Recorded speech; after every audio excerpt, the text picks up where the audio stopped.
Четырехэтажное здание стоимостью 310 миллионов рублей строят на средства национального проекта «Образование». Возведение второго корпуса начали в марте текущего года в связи с сохраняющейся в регионе высокой потребностью в услугах по социально-психологической и медицинской реабилитации граждан.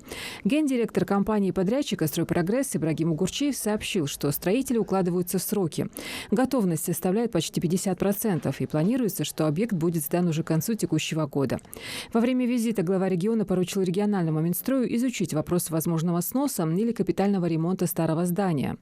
Также Калиматов поручил комплексно облагородить территорию, реконструировать бассейн, озеленить, уложить асфальт и тротуарную плитку, установить освещение и лавочки. В сентябре 2021 года был открыт новый корпус Дома ветеранов, построенный в рамках нацпроекта «Демография». Возведение нового здания позволит увеличить общую вместимость учреждения до 130 человек. Вижу с порога. Чистенько все. Самое главное, что ухожено. Это очень важно. Для людей же сделали.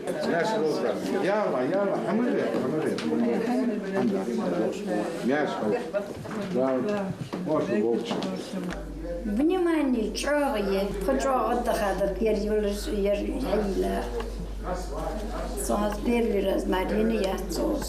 А оборудование медицинское, оно работает? Работает, да. Все работает. У вас соглашение заключено для обслуживания? Да.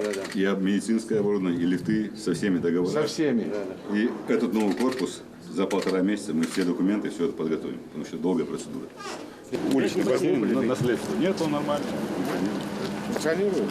Мы его делали ремонт, в рамках доступности ремонтировали. Но он, здесь погода всегда холодная, редко когда удавалось его наполнять, чтобы люди могли купаться. А там закрытый бассейн с подогревом. Самое главное, теперь вот это доведи до конца.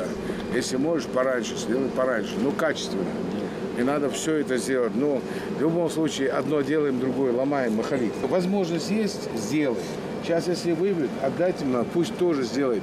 Этот корпус, когда-то он был хороший, шикарный, но сейчас он обветшал. И если бы этого корпуса не было, я видел там, как врачи ютились там. А сейчас его надо привести в порядок, чтобы он стильный был, красивый был.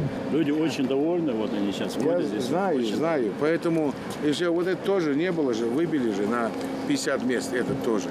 Поэтому там парковую зону, везде. Закладывайте везде. 5 месяцев, за 5 месяцев поставили.